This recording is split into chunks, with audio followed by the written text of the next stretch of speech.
Добър ден, дами и господа!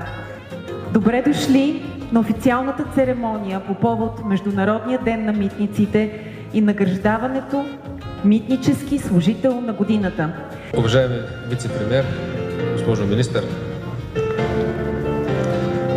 уважаеми господин Запрянов, приятели, гости, ваши превъзходителства, колеги.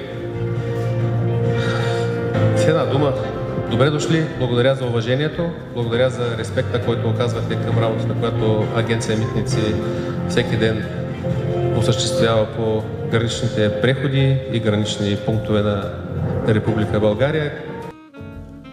Вече сме пълноправен член и на Шенгенското пространство, и на еврозоната, имаме официална валута еврото и в тези процеси ролята на Агенция Митници е от изключително значение, тъй като ние отговаряме за сигурността на външните граници на Европейския съюз, за нормалното функциониране на международната търговия и за сигурността на гражданите и на бизнеса. Това, с което и двамата се гордеем, и нашите служители тук и ръководители, е, че съумяхме в последните години да направим така, че 99% от случаите ние сме партньори и 1% сме здравословна конкуренция, гарантираща честността на всички процеси, с които трябва да противодействаме на трансграничната престъпност.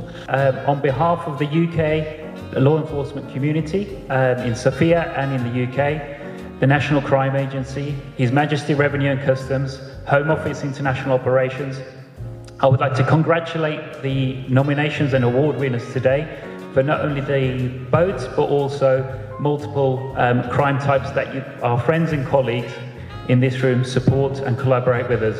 It's very much appreciated and long may it continue. Thank you. And to represent DEA in recognizing the tremendous work done by our drug enforcement department colleagues.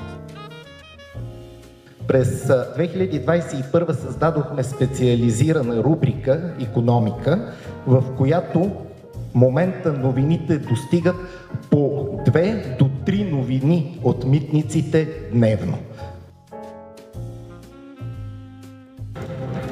Искам да честитя празника на всички колеги и да кажа, че тази награда е голяма чест за мен.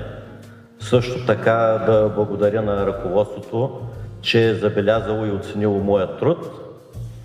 Също искам да благодаря и на колегите, които са участвали в реализациите на тези случаи, които бяха изброени. Този ден е и повод да си припомним нещо много важно. Митниците не са просто бариера. Те са система за защита на хората, на икономиката, на границите, на пазара и на доверието.